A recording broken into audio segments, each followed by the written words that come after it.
E aí, pessoal, como vocês estão? Vocês devem estar estranhando minha voz, né? Então vamos lá para as apresentações. Meu nome é Rafaela, eu sou uma mulher preta e professora do Fundamental 2 aqui em Petrolina. Eu vim lá do interior de São Paulo descobrir as maravilhas do Vale do São Francisco. E, nesse episódio, estamos de volta com Gina falando sobre educação antirracista. No último episódio, quem conduziu o papo foi a estudante Ana.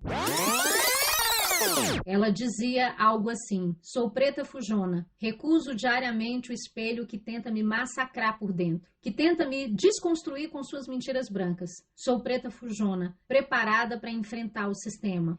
Empino meu black sem problema, invado a cena. Foi a primeira vez, eu tinha 42 anos de idade, Ana, e foi a primeira vez que eu vi a representação de uma mulher negra afrontosa e não subalternizada. Lendo a obra da Cristiane Sobral, foi a primeira vez que eu vi o meu cabelo ser comparado a árvores frondosas, a coroa de uma rainha que já nasce coroada. Hoje, nossa conversa com os professores, certo, Gina? É isso, Rafa. Prazer enorme estar aqui de volta no Um Dia Pode, esse podcast maravilhoso que eu ouvi dizer que está bombando aí entre professores e professoras. Tenho certeza que vai ser um bate-papo massa. A gente vai falar sobre o papel dos professores na promoção dessa educação antirracista. E aí eu já quero saudar todo mundo e me apresentar para quem está me ouvindo. Eu sou uma mulher negra, de cabelos crespos, curtos, castanhos, olhos castanhos também, uso óculos, estou aqui com um vestido estampado, usando brincos e muito ansiosa por esse bate-papo. Então, aproveitando que a Gina fez a autoidentificação, também quero me descrever. Como eu disse, eu sou uma mulher preta, eu tenho cabelo crespo e ele é curto. Estou com blusa amarela listrada, uso óculos e tô suando um pouquinho porque tá muito quente aqui em Petrolina. Então bora lá, assim tá começando mais um episódio do Um Dia Pode. Um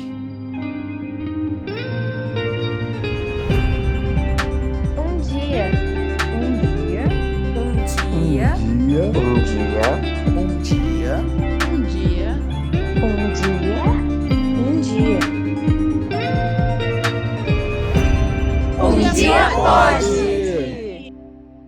Gina, no episódio anterior batemos um papo reto com os estudantes. Você nos contou sobre sua trajetória como mulher preta desde a época em que era estudante e enfrentou desafios gigantes quando a educação antirracista não era uma pauta a ser levada em consideração como é hoje. Você cresceu, se reconheceu enquanto mulher negra.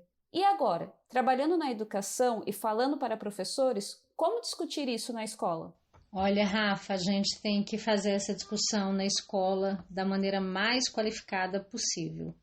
É um grande desafio, né? Porque como a gente discutiu no episódio anterior, nós temos uma educação racista que se materializa no material didático, no currículo, nas práticas da escola, nessa ideia de uma suposta superioridade branca. Isso permeia o nosso imaginário, o nosso inconsciente. E, inclusive, eu lembrei de um escritor que eu gosto muito, chamado Tomás Tadeu da Silva. Ele tem um livro que eu super recomendo que os professores estão nos ouvindo, os professores que estão nos ouvindo leiam, Alienígenas na Sala de Aula. Ele discute como esses grupos historicamente excluídos são também excluídos do currículo. Então, ele fala que é muito recorrente que você pergunte para um professor assim: você é racista na sua aula?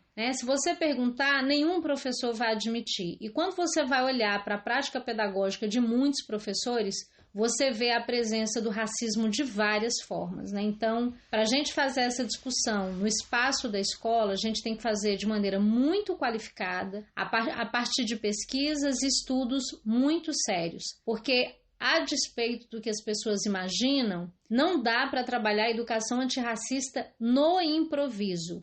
É necessário que haja preparação técnico-pedagógica. Sim.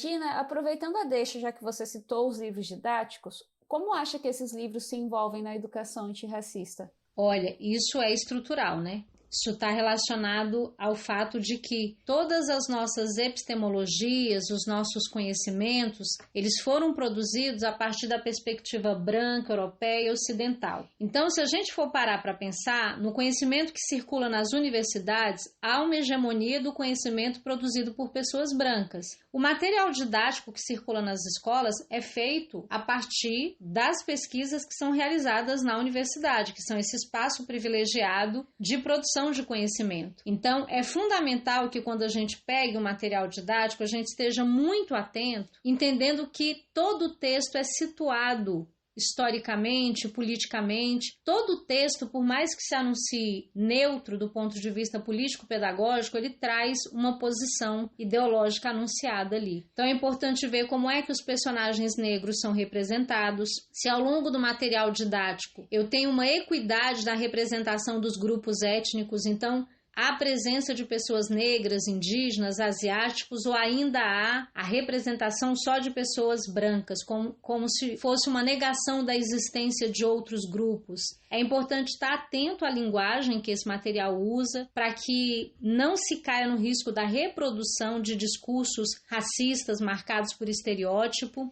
Para a gente fazer uma análise cuidadosa do material didático, a gente precisa estar se atualizando o tempo todo. Porque mesmo hoje, Rafa, em 2022, eu encontro materiais didáticos com erros e equívocos gravíssimos do ponto de vista das relações étnico-raciais. É claro também que as políticas públicas têm que atuar frente a isso, né?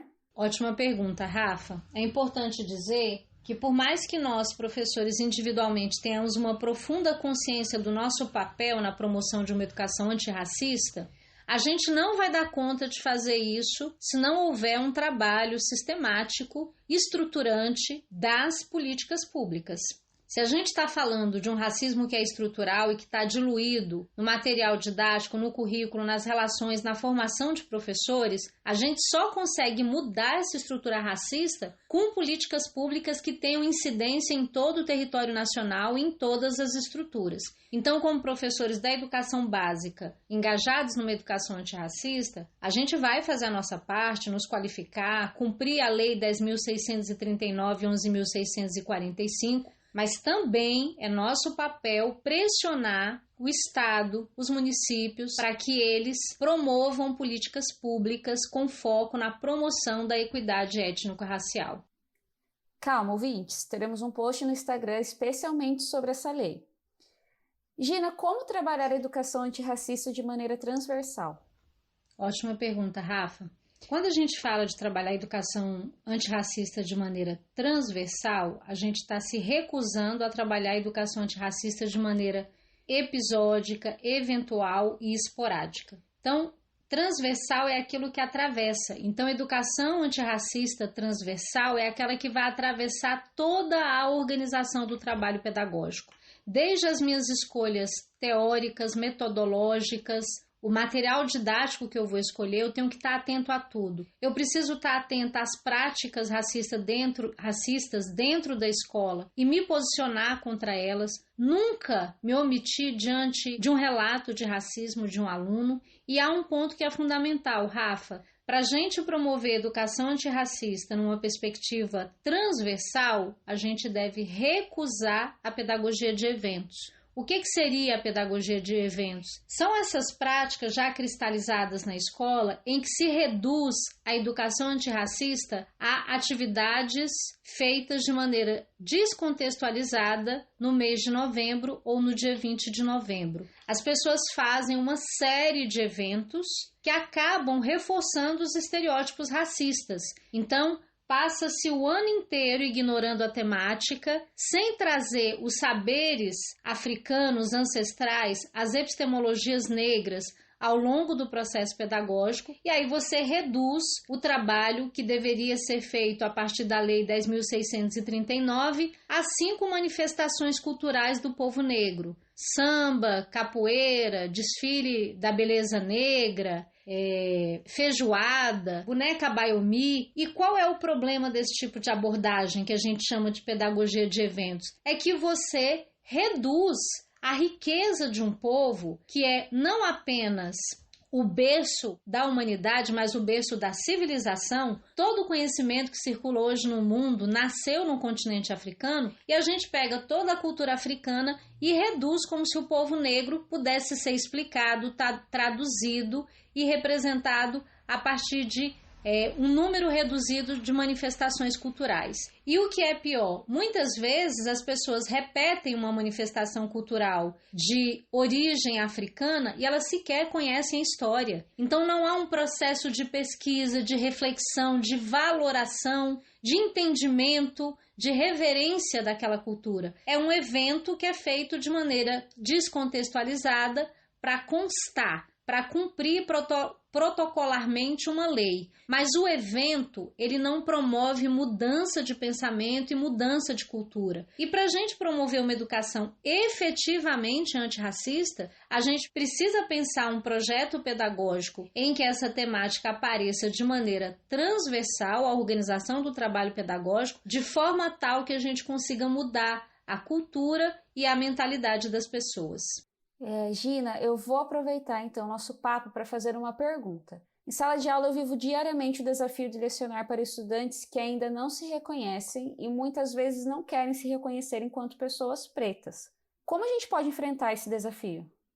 Esse desafio já me foi relatado por outros professores. Rafa, o que você me traz é muito legítimo, assim, de fato isso é muito recorrente. Primeiro, a gente precisa entender que, como eu falei no primeiro episódio, nós, pessoas negras, nascemos num mundo onde quem manda são pessoas brancas. São elas que ocupam os espaços de prestígio, de poder, são elas que têm a hegemonia das narrativas e das representações sociais. E nós nascemos num mundo em que as representações sociais que ainda são hegemônicas e prevalecem são essas representações que associam a branquitude a tudo que é bom e superior e melhor e inteligente e bonito e a negritude ao que é ruim. Crianças negras têm dificuldade de se reconhecer como pessoas negras justamente porque elas estão dentro dessa estrutura social que as faz acreditar que a vida, a história do povo negro começa a partir do momento da escravização. Eu só vou querer me declarar uma pessoa negra se eu tiver a chance de receber uma educação que me repertorie para entender o meu passado, a minha história ancestral a partir de um lugar que não seja de dor, de sofrimento e de inferioridade. Então, o sentimento das crianças negras de não quererem se declarar negras é absolutamente plausível. Elas sofrem por serem negras, elas são xingadas por serem negras, elas são perseguidas por serem negras. Então, se negar uma pessoa negra é um mecanismo de defesa para eu, inclusive, não enfrentar essa dor. Você não tem plena consciência na idade em que eles estão, você não construiu consciência de raça ainda. A consciência de raça vem como um processo e é a escola que precisa começar esse processo. Então, o primeiro ponto que eu teria a destacar é esse. Crianças negras estão dentro de uma cultura que ensina elas a se odiarem. A Neuza Santos, uma grande psicanalista negra, o Franz Fanon, o Lucas Veiga, pesquisadores da área de saúde mental, todos pesquisadores intelectuais negros, eles concordam no seguinte: pessoas negras nascem numa estrutura que as ensina a ter auto-ódio. A primeira medida mais difícil, mais complexa e mais urgente para toda pessoa negra é se livrar desse auto-ódio que foi implantado no nosso inconsciente. Isso vai sendo implantado, como eu disse no episódio passado, desde a nossa infância. Então essas crianças estão nesse lugar. O segundo ponto que eu preciso dizer é que muito dessa fala de que você não é uma pessoa negra quando você não se depara com uma pessoa negra retinta tem a ver com a negação da diversidade da negritude. Quando você fala de pessoas brancas, você imagina uma pessoa que pode ser branca, loira, de cabelo castanho, preto, olho verde, azul, cabelo cacheado, cabelo liso. Há um reconhecimento da existência da diversidade da branquitude, mas há uma negação do reconhecimento da diversidade da negritude. Isso é sintoma dessa desumanização de pessoas negras. Se há uma expectativa de que para ser negro todo mundo tem que se encaixar num determinado padrão de cor e de textura de cabelo, é sinal sinal de que há desumanização. Então, é importante conversar com as crianças e com os adolescentes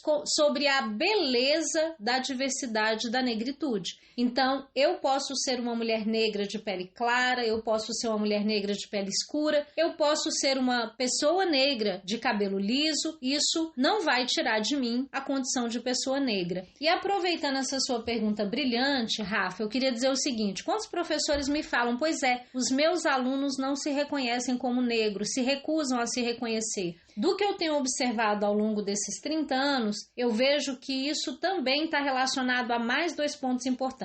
A pedagogia de eventos, como eu disse, ela reforça os estereótipos. Eu já ouvi depoimentos de estudantes negros me dizendo assim: professora, eu não gosto de ir para a escola na Semana da Consciência Negra porque eu vejo as coisas que a escola faz e aquilo me traz sofrimento. Eu já tive em escola, gente, em que na Semana da Consciência Negra havia um mural com bonequinhos negros com cabelo de palha de aço. Toda pessoa negra sabe que a pior forma de desqualificar o cabelo de alguém é associar palha de aço. Então, eu já cansei de ver nas escolas cenas de perpetuação da escravização de pessoas negras. Eu já vi cenas de teatro em que estudantes brancos chicoteiam estudantes negros. Imaginem qual é o impacto da repetição dessas imagens na Semana da Consciência Negra para estudantes negros. Isso faz com que eles tenham ainda mais esse sentimento de que eu sou inferior, e muitos se recusam a ir para a Semana da Consciência Negra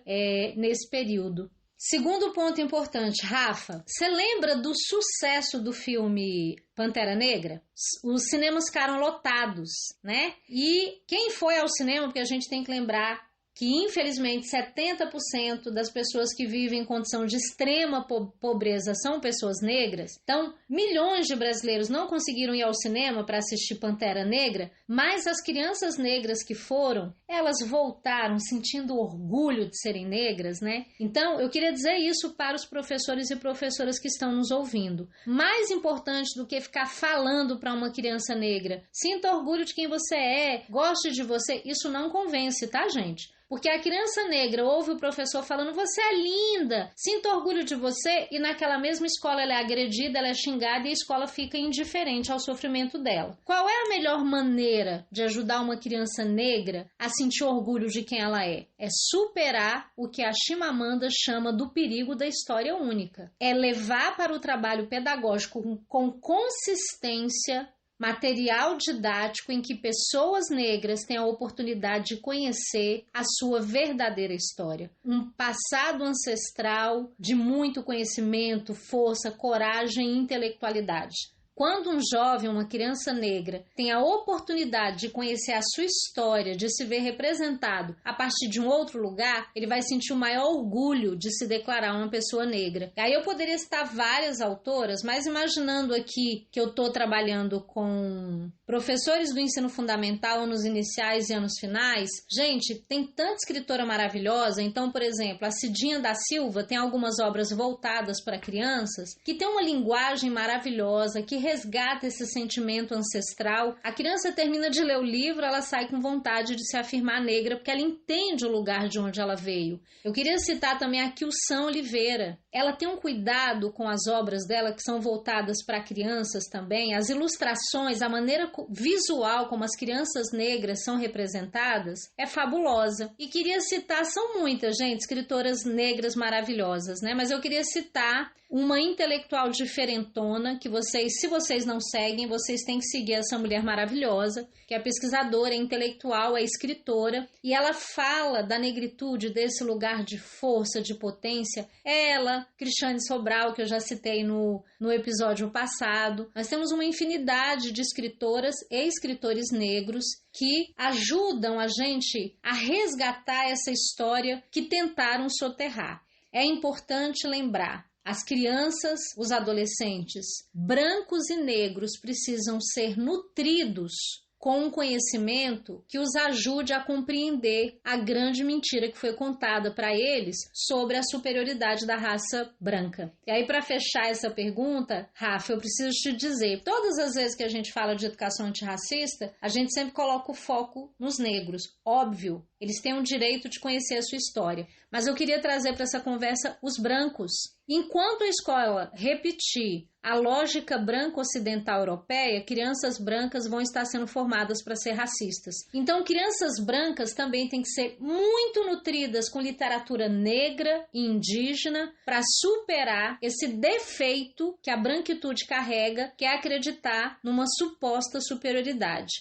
Tem uma pesquisadora estadunidense que fala que essas celebrações permanentes de superioridade da raça branca, isso vai entrando no inconsciente, no cérebro, nos músculos e fica difícil de extirpar. Então, crianças brancas, estudantes brancos também precisam de ler literatura negra e indígena para entenderem que não há superioridade na sua raça e que é assim que eles vão aprender a desconstruir o racismo que os habita. Fiquei com vontade de anotar tudo aqui, depois eu vou ouvir de novo para poder buscar as dicas que você deu.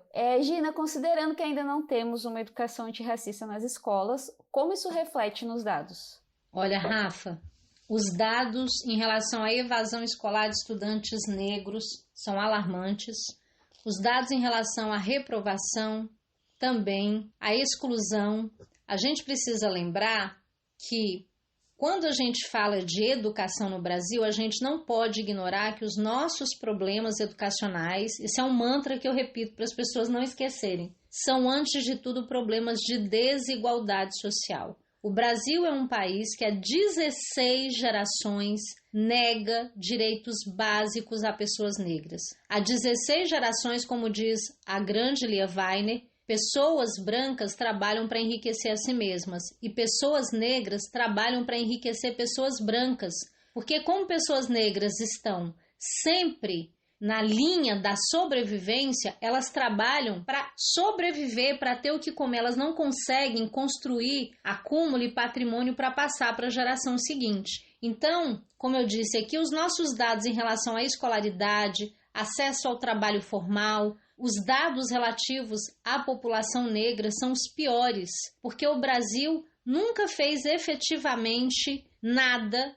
para mudar isso, né? Tudo que a gente tem como ganho, a gente tem que lembrar que é fruto da luta histórica do movimento negro. Se hoje a gente tem cotas raciais, né, a gente deve isso à luta histórica incansável do movimento negro. Mas o Brasil nunca deu a devida centralidade a esse tema. E enquanto a gente não fizer isso, a gente vai ter jovens negros sendo excluídos da escola, jovens negros sendo cooptados pelo tráfico, pessoas negras sem conseguir acesso ao trabalho formal por falta de qualificação profissional. Todos os nossos problemas estão relacionados ao racismo estrutural.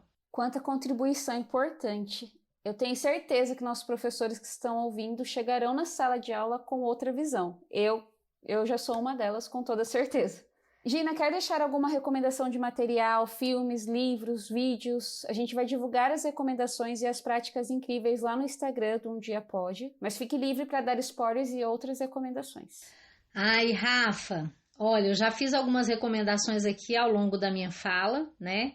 Mas eu vou fazer 2 recomendações de leituras que eu estou fazendo agora. Primeiro eu quero fazer a recomendação de que vocês assistam ao filme A Mulher Rei. Quem não foi ainda ao cinema, vá, mas vá preparado, tá, gente? Para fortes emoções, é de arrepiar. A gente sai do cinema assim apaixonado por aquela mulher maravilhosa que é a Viola Davis. É uma história linda, consistente, bem amarrada, muito bem contada. E queria sugerir que vocês lessem 2 autoras que eu tô lendo agora. Quer dizer, eu tô relendo Lélia Gonzalez, a sua obra completa. Eu li artigos esparsos da Lélia. Agora eu me comprometi a acessar a obra completa dela e quero sugerir a leitura da grandiosa Patrícia Hill Collins. Ela tem um livro maravilhoso que é O Pensamento Feminista Negro, que é fundamental para a gente entender essa intersecção entre gênero e raça. E dizer, Rafa, que, como eu comentei aqui, é impossível promover uma educação antirracista requentando o que a escola sempre faz, essas 5 manifestações culturais. Quem quiser se engajar de forma genuína na luta antirracista precisará ter um compromisso com a sua formação. Precisará se atualizar, porque todos nós fomos educados a partir de epistemologias brancas europeias. Se a gente quiser se apropriar das epistemologias, dos saberes produzidos pelos intelectuais negros, pelos povos negros, as diferentes etnias do continente africano, os negros inseridos na cultura brasileira.